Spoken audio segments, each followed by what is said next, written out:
Hey, City Life Church. First, we just want to say thank you for being a part of our Fifth Saturday outreaches this morning. And then you're in for a treat tonight. If you've been a part of us for any amount of time, you know that we now have a Fifth Saturday sermon series that's all based on conversations that we have about ministries here in our church, about values here at City Life Church, and then also just about needs in the community like the one that we did not too long ago on grief and how to deal with grief. And so I'm excited today because today is all about student ministries. And so Derek is here with us, and then throughout the conversation today, we're going to have some other people that are connected to student ministries that will be joining us here on the platform. But we wanted to start just to talk about giving. Now that might sound like an odd pivot from student ministries to giving, but giving is one of the most important components that makes student ministries possible at our church. It's one of the biggest funded ministries of City Life Church because of how much we value students and the next generation. And then this month in August, we're going to be talking with the church each Saturday, giving an update as we do each quarter. And I was just thinking about the ways that people make decisions about generosity towards the church. And one of them obviously is tithing. We practice tithing. I know you grew up in a home that practiced tithing. Hopefully we've passed that on, right, to all of our kids, our belief that tithing is for today. But some people don't support that view. And so I thought for them, they're really only left with one other option, and that's when the New Testament talks about extravagant generosity. And my encouragement to people is they're probably better off embracing tithing because 10% is probably less than whatever definition you have, right, for extravagant generosity. Yeah. So if you're going to abandon the idea of tithing is not for today, but you end up at some percentage that's less than 10%, you're probably not living up, right, to the biblical standard. Right. But the phrase that I'm introducing to people this month at our church, which we've not used before, is what I'm going to call a commensurate measure, meaning that I want people to measure, to take stock of the benefit they feel like they receive from the church, how ministries affect them, the relationships that they value here, imagining their life without City Life Church, right? This idea of taking a measure of what it means to be a part of City Life, and then commensurate means let your giving be in balance to the measure that you take. So if you value this church, if you value the ministries of this church, then your giving should match that, a commensurate measure. I say all that to say one of the measures that we take here at City Life Church is that young people matter to us. Yep. And our giving needs to be commensurate to and match this value of the next generation. And so one of the ways that people's giving practically makes a difference is through summer camp. And that summer camp is made possible to a lot of students who are able to scholarship because of the giving of the church. So we just had summer camp. Yeah. So tell us a little bit about what happened at summer camp. People who are watching this, who gave generously this year, part of their giving helped to make that happen. So maybe just let them know how their giving impacted youth through summer camp of 2025. Yeah, absolutely. Yeah, camp, like you said, is one of the most fundraising things, one of the most expensive things that we do every year. Yes. And it's not cheap for students to go to summer camp. This year it was $265 per student. Yep. To go. So if you have multiple kids, yeah, it adds up. It adds up really, really fast. And this year was awesome. As far as fundraising goes, our church showed up in a big way. We sent 13 students to camp, and every single student that went received some sort of fundraising. 10 of the 13 were fully funded, didn't have to pay $1 to camp. So good. And that was solely off of the funds that we received from our fundraisers that we do throughout the year, whether that's our Carbs for Camp fundraiser or our movie night fundraiser. They sold popcorn, a lot of different things. And yeah, so it was a big year where there was not one student that we had to deny funds. And yeah, in a big way. So. That's so good. And then as part of this Fifth Saturday Conversations People are going to be able to hear directly from some students about the impact that camp had from them. You went to camp as a young person. Yeah. So do you remember the first camp that you went to, and how old were you? And who was your youth pastor? My youth pastor would have been Pastor Justin. That was Pastor Justin, right? Yeah. I went my first year I was able to, so my 6th grade year. Okay. And I remember specifically, it was with it being my first year and also my first time spending multiple nights away from home. Yes. Mom sent me with a bag it was this huge duffel bag. I don't know if you remember the blue Chevy duffel bag. Yes, come on. Ethan won that at some basketball camp, baseball camp. Yep, and so I went with that, which if you could see the size of this bag and the amount of time we were at camp, you would know it's way too big. And me being only a 6th grader, a little middle schooler, I actually couldn't lift the bag. So when we got to camp, I had to get another student to help me carry this bag. That's the best. And I just remember, that was a vivid memory. But I remember my first camp. It was one of the students we're going to hear from. It was their first camp this year. And I think, being a 6th grader at an environment like that is really impactful. I think it's cool to be there as a 6th grader because you get a vision for what the next 6 years of your life is going to look like because you have people from 6th to 12th grade there. Yeah. And it is, it is incredibly impactful. I'm so passionate about having our middle schoolers at camp, solely from the fact of being able to see what it looks like to worship God in high school from the high schoolers that they're doing life with. Yeah. So you went to 7? Did you go to 7 camps as a student? As a student, I went from 6th to 12th grade, so 7 camps. So just let's talk about that for a minute, right? The idea, the importance of parents being able to settle into a church where the ministries of that church really, they don't just speak to them, but speak to their children. Yeah. And then to have each successive year build on the other. It's one thing to go to a camp one year, but it's something completely different to go for multiple years in a row. Maybe speak to that a little bit. Yeah, I think each year is different, especially 6th to 12th grade. Even though it's only a 1-year difference between each grade, there's a lot of change that happens in that time period of life. And so being able to be at camp every single year during what is such a formative time of someone's life, a formative time of my life, camp always played such a pivotal moment in helping me navigate whatever unique challenges that I was facing as a 7th grader, as an 8th grader, going into high school, as I got to the end of high school, navigating what I was going to do post high school. And being able to consistently find myself at the same camp, at the same altar, with the same people, through every single season was huge. It was kind of like a place that I knew I could always come back to. No matter what I faced throughout the year, I knew that I could be like, I'm going to be able to pray about this at camp. I know that God is going to come through in a big way at camp. So good. Yeah. When I stop and think, right, this is City Life's 20th anniversary coming up, which is hard to even think of, right? When our family moved here in 2007. And so this year we're going to be celebrating our 20th anniversary, that hiring a full-time student ministries pastor, was Pastor Justin then, was one of the church's very first hires. And the only reason why we're able to do that is because people give generously to the church. And we're able to fund those staff positions. We're able to fund those ministries. And then when I pull back and think of over those 20 years of history, right, the baton got passed from Pastor Justin to Pastor David.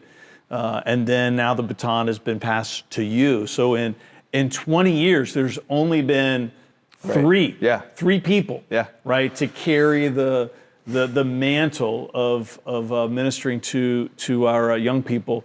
And then all of those people are still incredibly connected to the church. Obviously, Pastor Justin is still part of our staff team, but then with David and his family still here, and then obviously with you as well. So I feel like the generosity of the church towards student ministries has helped make the longevity of student ministries possible.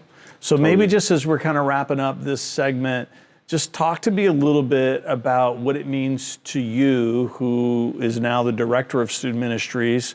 What does it mean to you to know that there is a budget that's fully funded, that you have the resources you need to chase after the vision that's in your heart? Yeah, I think it's huge. I think because I grew up in this church with that vision, I took it for granted. I did not realize how rare it is, especially a church our size, a youth group our size, to have a full-time staff person for as long as we have had is incredible, just absolutely incredible. And I think talking with other people that are in similar situations where their churches maybe don't have that and the challenges they face, I think for me, it provides an incredible amount of freedom to say, whatever I feel like God is calling our team, or whatever vision our leaders what direction they want to take our youth group, knowing that we have the backing and support, not just from a vision standpoint from the church, but finances to be able to fund what we want to do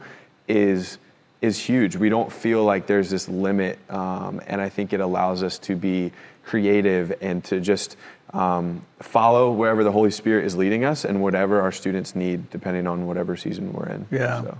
I'm hoping that if it hasn't already happened for people throughout the rest of this conversation that we're going to be having about student ministries, that this idea of a commensurate measure is really going to resonate with people's hearts, that people maybe who are not financially giving to City Life Church, who call City Life their home, or maybe they don't call City Life Church their home and they happen to be watching, and maybe God's just going to inspire them in regards to what's happening here and reaching the next generation, that this is going to be a banner year for giving at City Life Church, because people are going to take stock of how important it is to them about what's happening here to reach the next generation.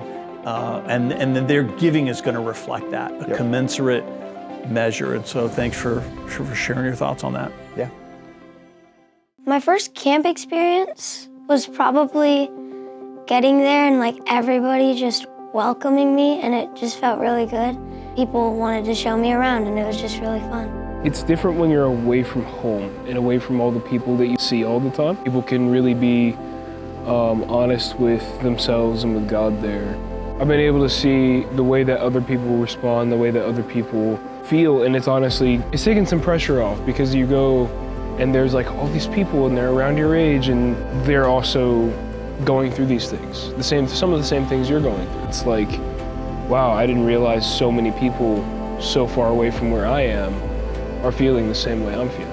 It's different than just going to church, and you get so much closer to like your friends. I think that camp is such like a vulnerable place that like you see people actually at their highs and their lows. Like especially in worship, you notice like people that you see all the time, maybe you've never seen them cry before. I feel like it really humanizes the people that you see all the time, that maybe you just didn't realize that like they have so much going on too. It's a very vulnerable place to be, but I really feel like really close to my friends that we can like talk about anything after I go to camp. I think having a lot of people there makes it easier, because you know that other people understand what you're going through and that they can help you and you can help them. You're not just stoking the coals, instead you're getting entirely new logs, branches added to your fire. It felt uncomfortable sometimes, but in a good way. And I kept coming back because A, it's super fun, but also B, I needed that. I needed that recharge, I needed that refuel.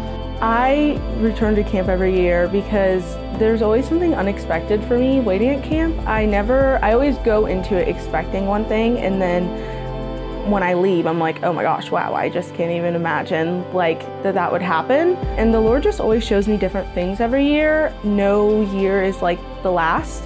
And I feel like my relationship with the Lord always strengthens when I'm at camp. I've had like some hard years that like I was just really sad, but I actually feel like God was like showing me something in my sadness, and was still talking to me even though I wasn't like in the best mood the whole time. The last night, I had never felt that presence, and I felt like I needed to get closer, and I wanted to feel that presence every day. I started doing devotions, I started praying more, and I got closer to God, and it was really good. Going into it, I felt very distant. I went in, I wasn't really expecting anything out of it. I was mainly going because I wanted to see people and see if there was anything for me, but I wasn't convinced. I didn't think there would be. And leaving it, I was a different person. I learned and felt so differently compared to when I went in that it was a lot. It's been a month now since camp, and I'm still feeling that, and I'm still working through all of the things that I learned as a result of that. Yeah. I feel like every year I just feel so like filled up with my relationship with the Lord, just so connected also to like the people I go to church with. I never felt God the way that I did in camp, and I took some of that with me. Well, welcome, Maya, to the set as part of our Fifth Saturday Conversations. Thank you for being willing to join us for this important dialogue about student ministries. And so I thought the next kind of piece that we would pick up with is this idea that we're here 2,000 years later after the birth of Christianity because each generation from the very first disciples picked up this sacred sense of responsibility to reach the next generation, and so forth and so on. And so our hope, our prayer is that if Christ doesn't return for another 2,000 years, that there will still be a vibrant witness for Christ in the 757. Whether it's called the City Life Church or not isn't important to us, but here at 311 Selden Road, there will be a functioning congregation that's healthy and thriving because we reached a generation who reached a generation who reached a generation. So maybe just talk to me a little bit, both of you, about just your own sense of responsibility that you carry to reach the next generation with the gospel. Do you want to go first? No, you can start. Yeah, I think a huge part of that has been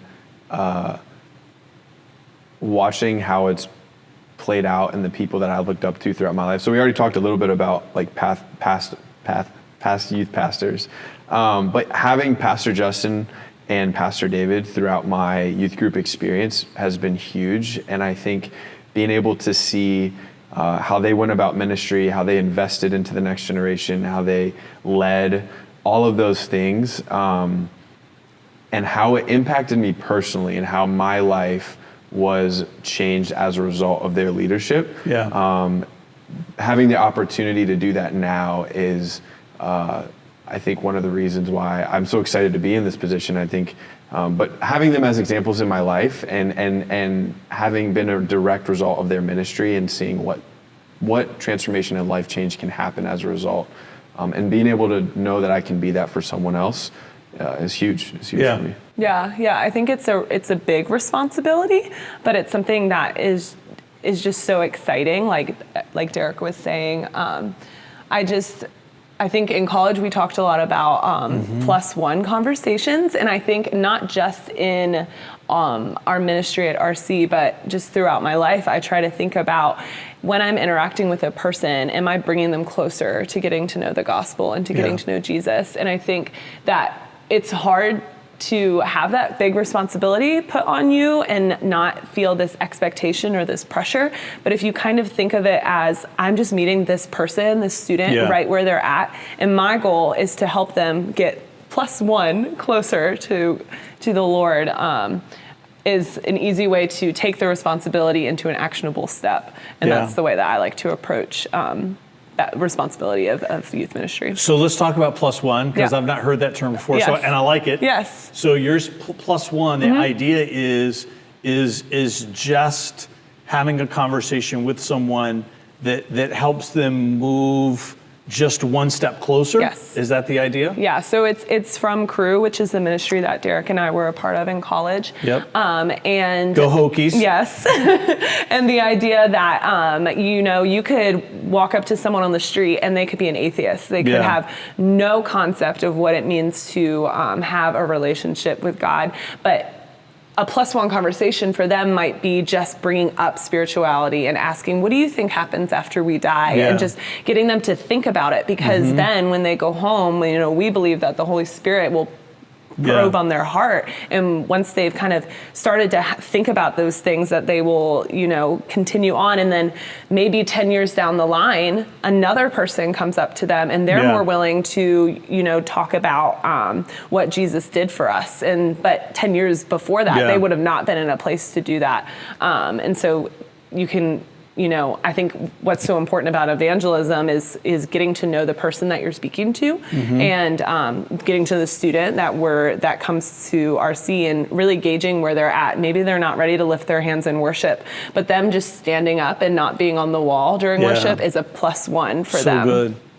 I think we just found the nomenclature or the phraseology to articulate and describe the vision for student ministries at City Life Church. It's +1, right? I mean, just organically here in this conversation, that's what you all are doing every week, is what does this student need from us to just move one step closer to whatever is next for them, whether it's a person that comes in who's never visited church before, or whether it's a young person that's grown up in the church from infant, all the way up to student ministries.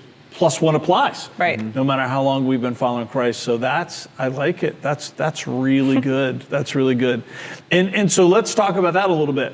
What would we say some of the +1s are for students who come to Revolution Church, which we're going to get to that in just a minute, about when it meets, what's it about, but it's open to people who don't go to City Life.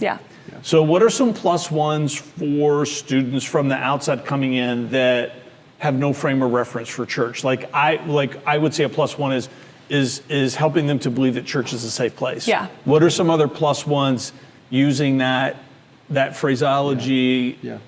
What would you say are some for students that are walking in who have never been to church before? Totally. What are their +1s? Yeah, I think so.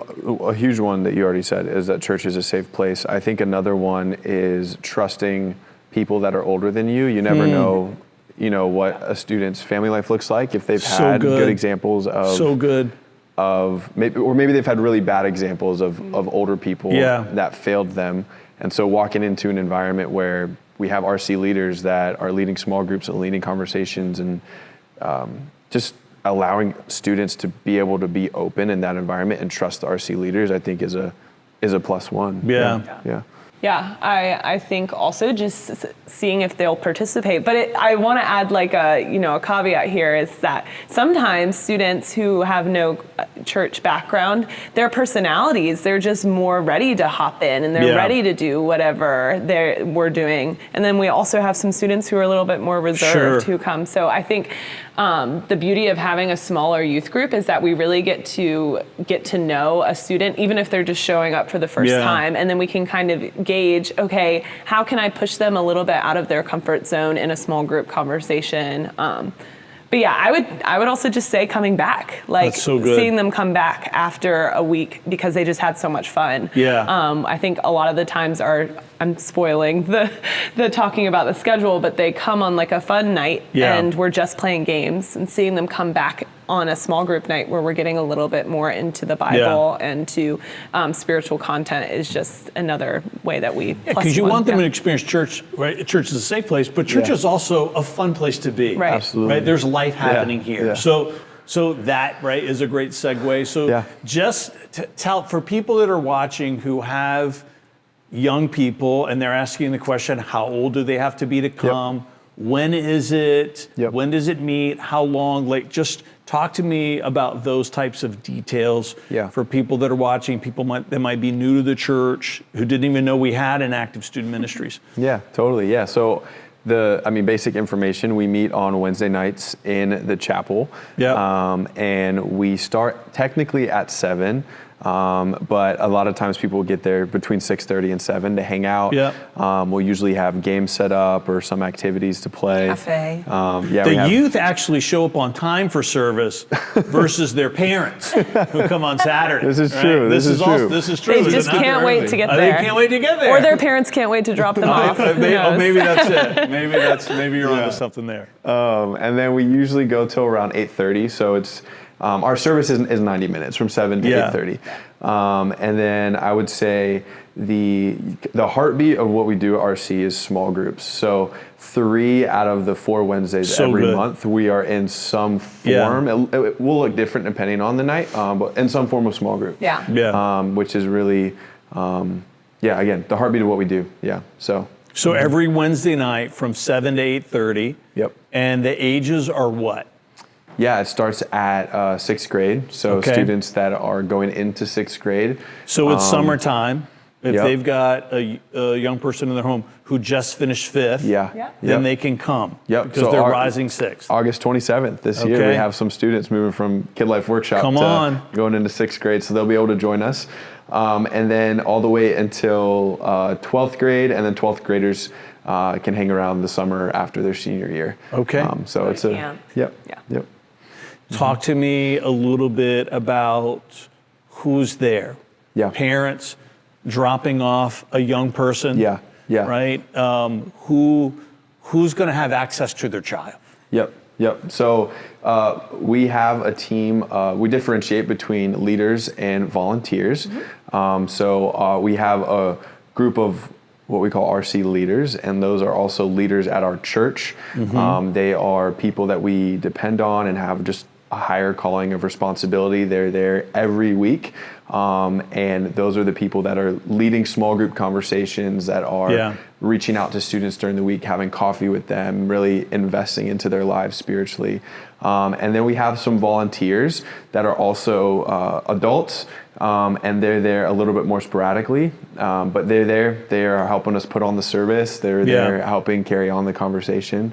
And another differentiation would be leaders are going to have the spiritual maturity and then the history with us to trust them to give advice to a child, absolutely, to pray with their child, right? Where volunteers are there to help with the work of the ministry. Right. Yeah, they're there on Wednesday chairs. night, and then they're not super involved in students' lives outside Not of super Wednesday involved, night. right? Yeah. But they can be. Yes. Once we gain familiarity Absolutely. with them, and they're trained and prepared. So that's good. I feel like those are kind of questions that parents are going to want to ask, especially if they're not connected to City Life Church, right? And then just dropping their kids off. So you mentioned fun nights before. Yes. Talk about those. What are fun nights? Fun nights are a night of just games. Okay. So every night is fun night at RC, but the 4th Wednesday of every month is dedicated to games, fellowship. We will eat pizza together sometimes. It's competition, and so we'll play games that are physical, like dodgeball. We like to play Barbarians in the Jungle. It's our #1 game. So if you're ever here on a Wednesday night, on a 4th Wednesday, and you're not here for RC and you hear students screaming, they're okay. They're just chasing each other down the hallways. Yes. And it's just a really fun night for students to be able to bring friends who are new. Yeah, it's a great on-ramp. Right. Yeah. And you do those once a month? Yep. Yeah, it's the 4th Wednesday of every month. Fourth Wednesday of every month is our fun night. Yeah, and it looks different depending on the time of year. Sometimes we're outside, sometimes we're inside, but those nights, like Maya said, are dedicated to just fun. So, Talk to me about small groups. Yeah. How do you organize them? Yep. What are topics that happen in the small groups? Who are leading them? Like, give us the lay of the land for that. Yeah, so I know I mentioned it earlier. Again, small groups is like what we do best at RC, and I think that's our students would say that as well. So the 1st and 3rd Wednesday of the month are our normal small group nights. And so that they will correspond to a series that we're in. Right now we're in a series on relationships, so covering friendships, romantic relationships, and everything in between. Past series have been the Pathways, talking about the discipleship model here at church and how that can be applied to their life. We usually cover a variety of topics with the series, and then, but yeah, so on those nights, I'll give a short mini sermon that will kind of lay the foundation for the conversation that we're going to have. Okay. And then we release the students into their small groups, which is usually split up by grade. So right now we split up our 6th and 7th graders are in a small group, 8th, 9th, and 10th graders, or 8th and 9th graders, and then 10th, 11th, 12th graders. So it's 3 small groups. Yep, that's good. And we release them into small groups, and we spend 45 minutes So good. just unpacking that. And those small groups are led by small group leaders. Yeah. So there's a huge... And those small group leaders are also leaders in RC. Right, like Yeah, Adam so- and I lead the 8th and 9th graders during small groups. So our RC leaders, kind of what we were talking about earlier, they not only are there every week, but they are the ones leading the conversation and cultivating the environment so students can dive into these really important topics. So yeah.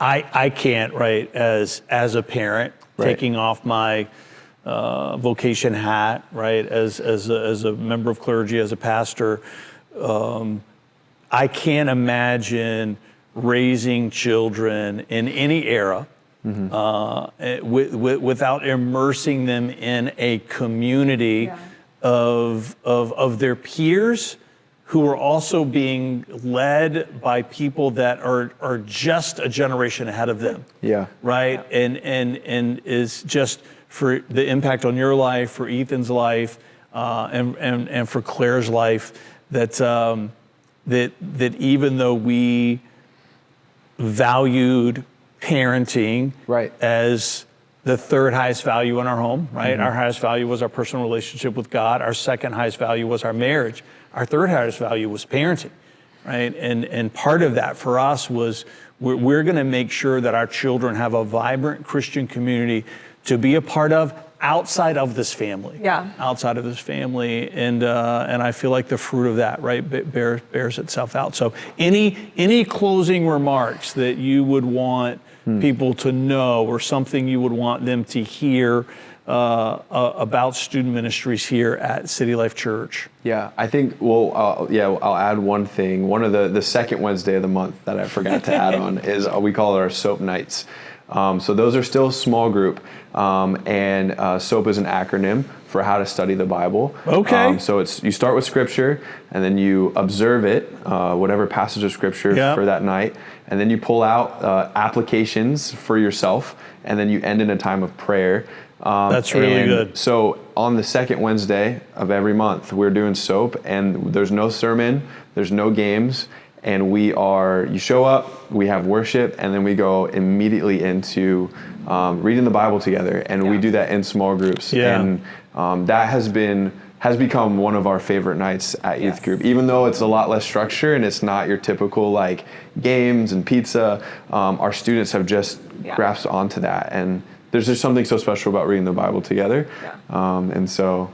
yeah, that's another really important thing. You wouldn't think a 6th grader could unpack the book of Psalms or, an epistle, but they really can do it. get a lot of cool, just cool revelations that we get to learn from too. And I was just gonna share, Derek talked a lot about how small groups are the heartbeat of RC. And I think the reason that they are the heartbeat is because we value relationships so deeply. I think all of us as a team make an intentional effort to actually get to know the individual students as a friend and as someone who, as they graduate and they go on into their adult life, they know that they can come back to us for spiritual truth, but also just as someone who's a friend, someone who can love them, someone who can be there as a listening ear and guide them as they walk into adulthood. So good. I know that for me as a high school student, that was something that was super important for me to have. And so it's really cool that we kind of get to step into that role. And also why it's so important that we're actually pretty close in age with the students, because we get to be friends with them as they continue on. So good. Yeah. Well, you all, on behalf of City Life Church, are doing an amazing job. The baton has always passed well. right? When it was put into Pastor Justin's hand for the first time, and both him and Stephanie, and then it passed to the Godwins, right? David and Hannah, and now to the two of you. And so thank you for the work that you're doing to reach the next generation. And we have a deep sense of gratitude for you and you saying yes to your calling. Camp would not be able to happen for me if we didn't do fundraising as a church. I always just feel so blessed by the people that I go to church with when we do fundraising, and it's just so nice to see their generosity in giving to the next generation too. It's just so special to me. Seeing all of these younger kids and participating in these fundraisers and seeing this new generation of people come through is really inspiring to me, to see that people care so much about the spiritual well-being of the next generation. And I think it's really important to keep investing in that. And I'm going to continue to invest my time and efforts into that as well. Seeing everyone pitch in and help fundraise is really good because I know there's people that are helping and that I can go to. I've known some of these kids since they were still in the kid church, and now they're here. I want to be a part of seeing them grow into themselves and into God. And I think it's really inspiring to see the church want to be a part of that and continue to invest and prioritize the next generation. Well, we have two new guests here with us, Adam and Crystal. So why don't we just start, in case people don't know who you are. Crystal, we'll start with you. Just tell us a little bit about what do you do for work, and then how long have you been coming to City Life Church? And let's start there. Okay. So for work, well, first, my name's Crystal Jones. Yep. And for work, I am an automation developer. Okay. I also work with CBC, which is Channel to Brazil at our Yes, you church. do. And I do hair on the side, a little bit. So I've been coming to City Life since, I want to say, October of 2013. I was going to say, it's a long time. It's been a long time. Yeah. So I can't even do the math, like 12 years. It's been a long time, yeah. That's so good. And I serve here at the church on the worship team most Saturdays. But very involved in the church any way I can help. It's good. Yeah. Adam, how about you? Yeah, I do commercial HVAC. So where's my camera? If you need AC, just give me a call. No, but yeah, I do commercial HVAC. I've been doing that for about 5 years. Yeah. Started coming to City Life in 2022. Okay. Yeah, I got introduced to City Life from my now wife, Grace. Yes. And yeah, we started going on our second date, and I've been coming ever since. Now I serve on Saturdays. I do projection and do lights on Saturdays. Yep. And yeah, so 3 years. Good. Coming to City Life. So I heard a story, you have to confirm if it's true, that when you and Grace were dating and then you had been attending for a while, that you pulled Grace aside and said, hey, if this relationship doesn't work out, I just want you to know I'm not leaving your church because it's my church now too. Did that happen? Yeah. Okay. Yeah, All I right. did. And then I think in that same conversation too, I was like, you should start serving some more, because at that point I think I had started serving on the tech. Okay. And was like, you brought me here, so it's time for you to step up to the plate. So, I like it. I like it. Yeah. And you've been married for how long? 3 months. 3 months. So, Congratulations.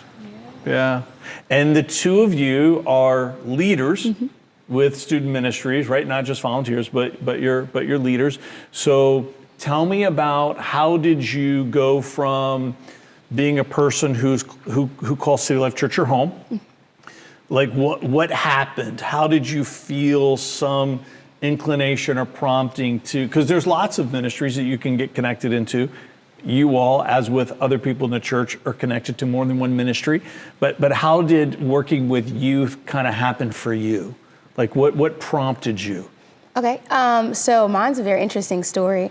Probably about a month or two before joining RC, I went on a mission trip to Brazil to work with children. Yes. And that threw me at first because anybody that knows me for a long enough time, I've never been a children's person, anything. Like, I did not do kids like that. Yeah. So when God was calling me there, I'm like, okay, God's, you know what, I'm gonna say yes and be obedient. And that mission trip just opened something in my heart. Wow. It just broke something. And I knew God was calling me to get involved with children. I wasn't sure the age, but to get involved. Sure. So when I came back, I didn't know what that looked like. I kind of just put it to rest. Yeah.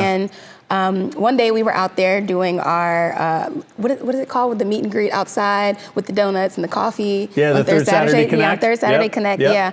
I was out there and I just went up to Katrina and Brennan and I'm just eating donuts and just, it popped in my mind. I was like, do you guys do volunteers at RC? And they're like, yeah, we do. And I'm like, for some reason, I feel like I'm supposed to go. And they're like, oh, how long have you been thinking about it?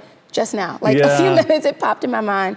So the first night I went was on a fun night. Okay. And it was interesting. We were diving on mattresses and I woke up sore the next morning. But I was great. excited. The kids were just amazing. So yeah, and I've been locked in ever since as a volunteer and became a leader probably just a couple of months ago. So good. Yeah, it's been beautiful, a beautiful experience, and I'm happy to be a part of it. Yes. Yeah. How about you, Adam? Yeah, for me, for the OGs out there that remember Pastor David being at, sorry, I didn't mean to make you feel some type of way. But yeah, he came up to me at church one day and was like, hey man, like, do you have any interest in RC? Like, it's this, youth ministry that we have, and, we're looking for some extra volunteers. And so after a couple of weeks of him kind of poking at me to give it a try, I decided to start volunteering there.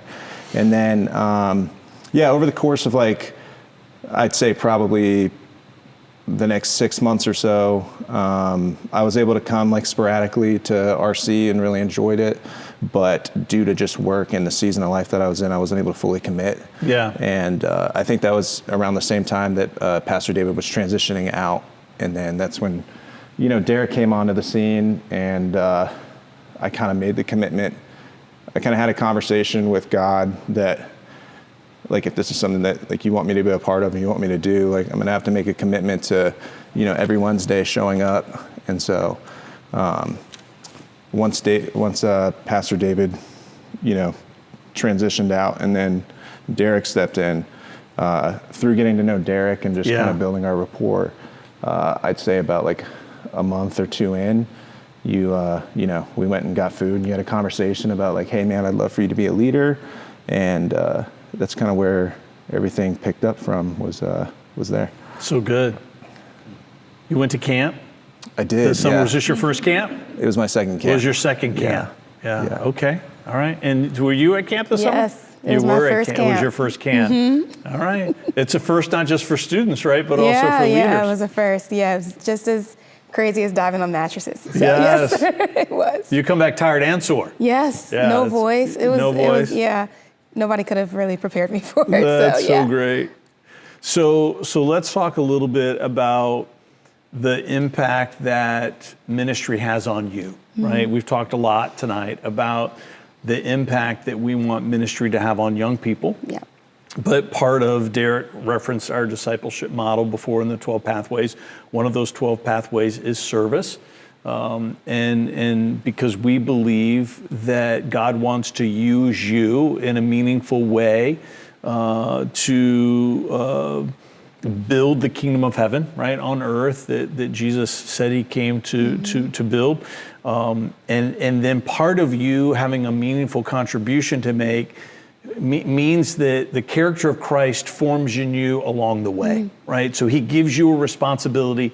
He gives you a task. He created you to serve him in some capacity, in some measure. But in doing so, he knew that service was going to create in you virtue, that the character of Christ was going to form in you as you serve him. And so talk to me a little bit about how being a part of student ministries here at City Life Church has helped you in your own personal discipleship journey. So we'll start with Adam. Yeah, I would say from the jump of having the conversation with you and you asking me to be a leader, I feel like God immediately was calling me to live out Proverbs 3:5, which says, trust in the Lord with all your heart and lean not on your own understanding. And yeah, I think just from the very beginning, I immediately just had all these like thoughts of like doubt and imposter syndrome. And so I would say from the very beginning, it began to grow me spiritually, because it immediately pushed me to commit to an act of trust in God, and recognizing that, hey, you may not feel equipped, and you may not feel like you're prepared and you're the best person for this job, but I'm calling you to this, and I don't need you to be equipped, I just need you to be faithful. And so I'd say from the very beginning, it unlocked like that level of trusting in him. And I'd say from there, I've actually recently seen a lot of similarities in marriage and in like being a leader at RC, in the sense of, when you're married, you think you know somebody and you think you know yourself, but then you come to find out you actually don't know yourself as well as you think you do, and know yourself and know your partner as well as you think you do. And I'd say the same thing with RC. Like the way that God has spoke to me through the students, through the leaders, through the messages that Derek has had at RC, has kind of shown me like, oh, like you have like stuff that you need to work on like spiritually. Yeah. And so just the way that God has spoken to me through RC has just been instrumental to my faith, and been like instrumental to like where I'm at today. And it's hard for me to think about where I would be if like RC was not God's call for me. Yeah, that's really good, Adam. Yeah, because the pathway is service. The pathway is not obligation. Yeah. Right, and that's part of what we believe about ministry here at City Life Church. We don't want people to do something because they feel obligated, right? We want them to chase after something because they're inspired. We want them to believe that Christ wants to use them, that there's a meaningful contribution they have to make to the cause of Christ. And as they give themselves to that, what they find is they themselves begin to grow spiritually, right? And so the fact that you have experienced that in such a powerful way that's really good stuff. How about you, Crystal? For me, RC has really impacted me, the children, in a way that I didn't think it would. I kind of went in just not even, I guess I didn't come in really with an expectation of, okay, I'm ready for this to change, I'm ready for this to change. I didn't grow up experiencing anything like this, so RC is new to me in so many different ways. When I came here, I came past the time of being in RC. You were an adult when you came to church. Right, so I didn't even join our young adults ministry at the time. So I didn't have that community. So being in RC now and working with the kids, it's reminded me of how important childlike faith is, and just that innocence. I was looking in scripture earlier, and I think it's in Mark, somewhere in chapter 10, and Jesus is saying, like, have the children come unto me. And I just look at how much God is speaking about the children, and just how much, as being an adult and didn't have those experiences as a child, and having that childlike faith, that God sometimes is telling me, like, chill out, just look at these kids and how that foundation is so important. So they've kind of reminded me of the things that I've lost sight of, and just either taking too serious or things like that. But they've just kind of reminded me that it's not as difficult or as hard as it can be. It's very simple. Things are actually a lot simpler than we make it. So I think they've instilled that in me. And then to both of your point, as far as the time, it's made me say, okay, I have a busy schedule already, but I know this is something God is calling me to.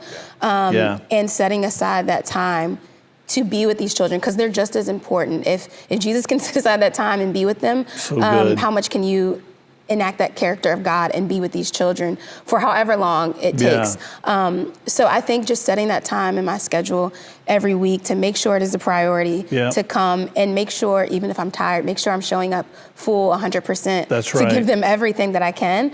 And then also just be reminded that I'm not coming to just pour into them, that they are pouring into me, and I Yeah. learn something from them just as much. So it really is a give and take situation being at RC. You just, they're such bright children, and they know so much. And I think it gives me a different perspective on the world when I look at this generation and the children that are going out into the world. It gives me hope. Yeah. When I look at the kids and I'm like, okay, we have good leaders that are growing up to be leaders. So yeah, they've just impacted me in a whole way that I never would have even imagined or expected from RC. That's really good. Yeah. Derek, talk to us a little bit about what it means for you to have people there with you that are just as committed to student ministries as you are, even though it's not their vocation. Yeah, it's huge. Yeah. It's such a big deal.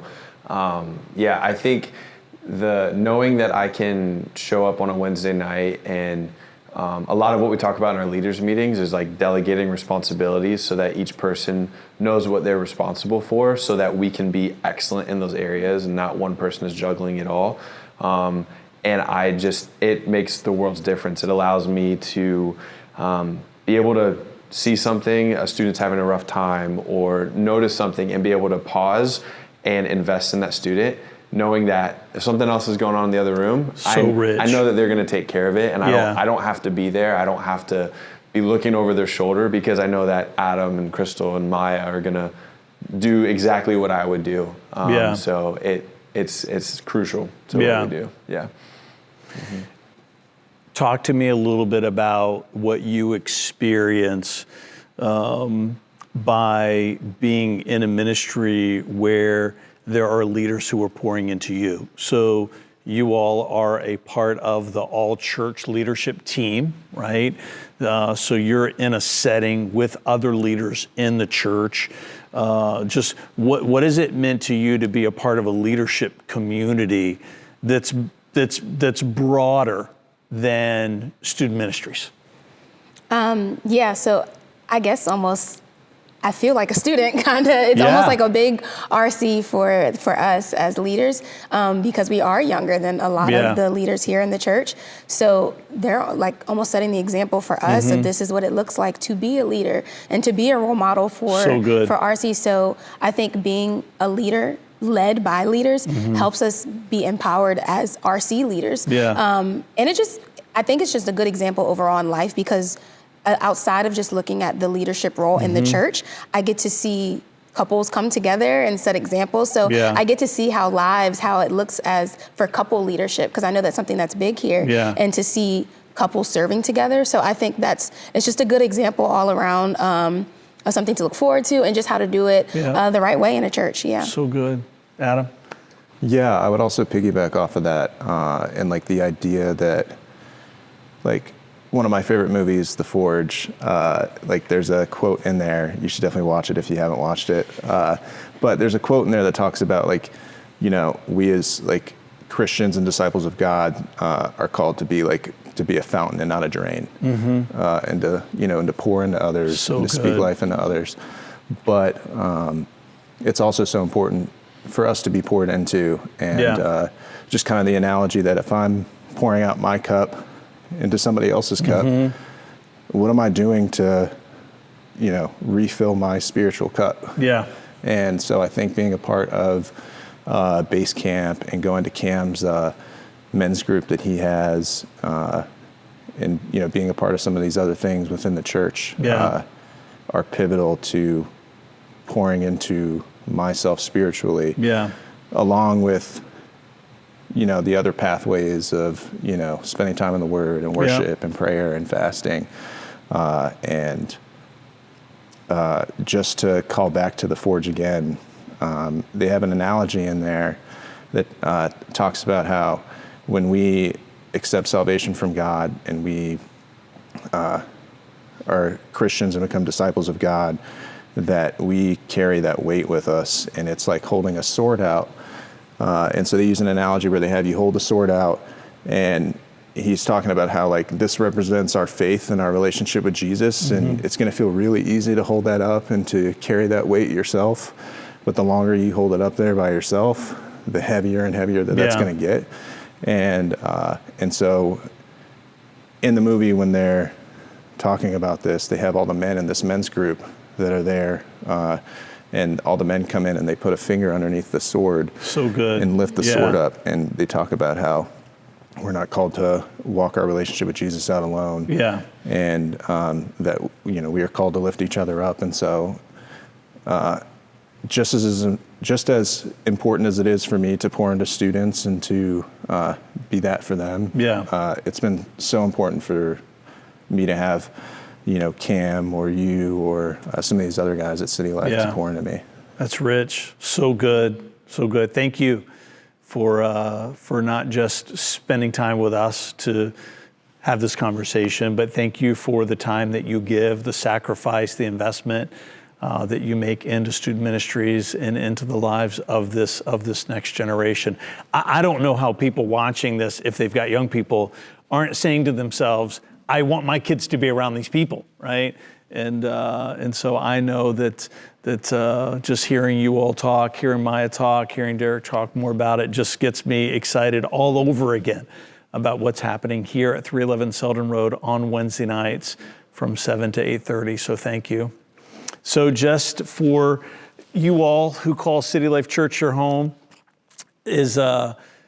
I just want you to hear that phrase from me one more time, a commensurate measure, a commensurate measure. I hope that as you've been watching today, that you've been taking stock about what City Life Church means to you. And this just being one example of many, of how the ministries of this church are impacting your life. To just take measure of that, and then to ask yourself an honest question. If you're married, to sit down together as a married couple and to ask yourself the question, is our giving commensurate to the ministry that we receive?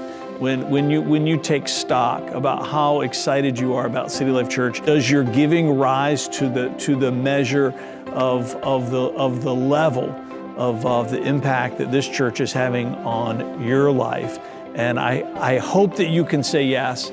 And then if you can't, you will soon. So thank you for joining us for another Fifth Saturday. We'll see you soon.